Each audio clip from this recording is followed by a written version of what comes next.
We are in a 90s nostalgia boom, but Rugrats keeps coming back over the years on its own. What do you think it is about the Rugrats that keeps fans coming back for more? Well, I mean, it's one of those shows that people feel very connected to, very nostalgic to. When we go to Comic-Cons, people say, thank you for my childhood. Rugrats was my childhood.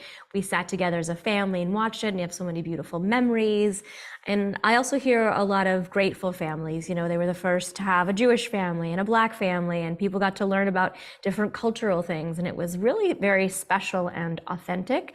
And I think that authenticity is what drives people to keep watching it more. And then the nostalgic element of these characters that still sound exactly the same, like no time has passed. The only difference between the original and the reboot is that now it's CGI and it's so beautifully done that it's still just as engaging, if not more.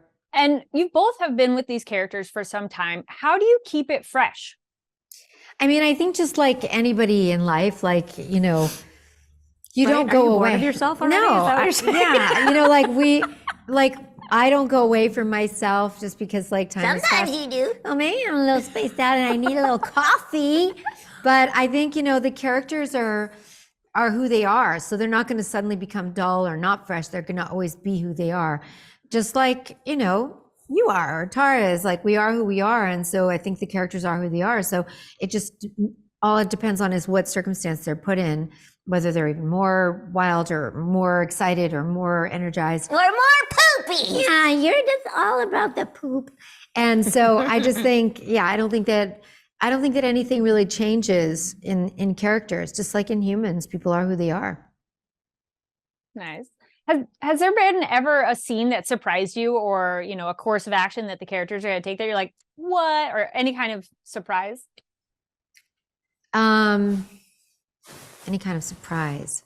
I think it's more like, I don't know that we've been surprised by anything, but more like delighted by things. Like when the characters go into their pretend and their imagination worlds, and then we as the audience sees that. I don't know that that had ever been done before, and it's done so seamlessly.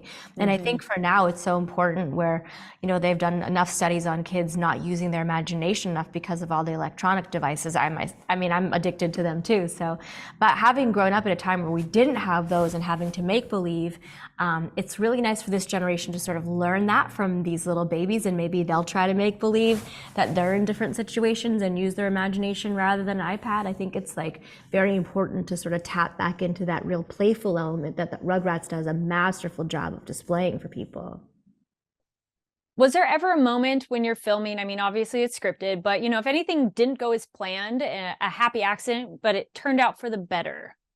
Well, I think words and stuff get twisted around. I mean, obviously they're children, so they might have a script line that says this, and then as our characters, just because of the nature of the way kids speak, the words get a little twisted up. A lot of times, I mean, they're written kind of twisted up. So it's fun to kind of sometimes see what happens when they give us words, and then our own character, like I know Tommy would say something a certain way and they have it written away, and I was like, I think I would say it like this, and they'd be very welcoming to your suggestions because we know these characters so well. So yeah, things are always getting a little messed up with words when it comes to kids.